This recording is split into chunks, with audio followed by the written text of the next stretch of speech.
Okay, just a quick note on the basics of a guitar for those of you that might be absolute beginners. This is the headstock, and these are the tuning keys. This white piece of bone here, which is plastic on most guitars, is that's the nut. Each of these metal strips here that go across the neck, that's the fret. When we press the string down till it touches the fret, that's what changes the pitch of the string. So the space in between frets where you put your finger, that's not the fret. The fret is the actual metal bar.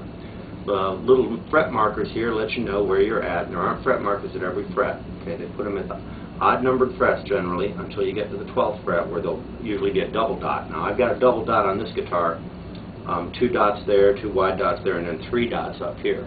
But generally, the double dot is where your octave is. And an octave is when you've gone through all the notes until you reach the same note again on the next octave. Like going up a flight of stairs to the main floor and up a flight of the stairs to the main floor. This is the main floor again, the same note. Now, if you look at the diagram that's on the page, you're looking at the guitar this way.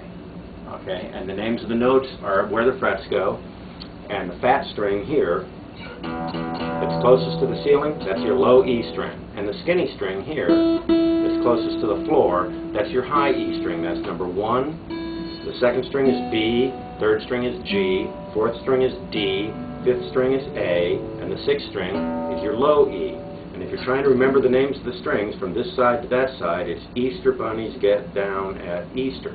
If you're trying to remember in the other way, it's Eddie and Dave got bad eggs. Okay?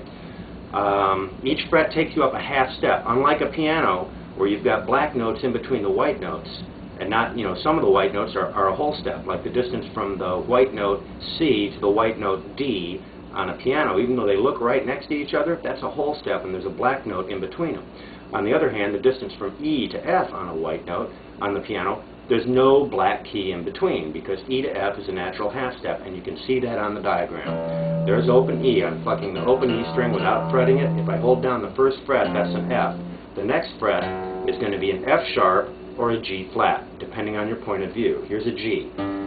G flat means go down 1 fret from the named note, and there's my G flat. This is an F. F sharp means go up 1 fret from the named note. There's your F sharp. The guitar is a tempered instrument, so that F sharp and G flat are the same note.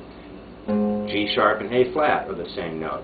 Now, you'll run into some confusion later on looking up certain chords that you can't find in your chord book, because you won't find a G sharp chord in your chord book. You'll find an A flat chord. Now, we'll get into the reasons for that later, but it has to do with knowing your half steps and whole steps and how they fall on a sheet of music.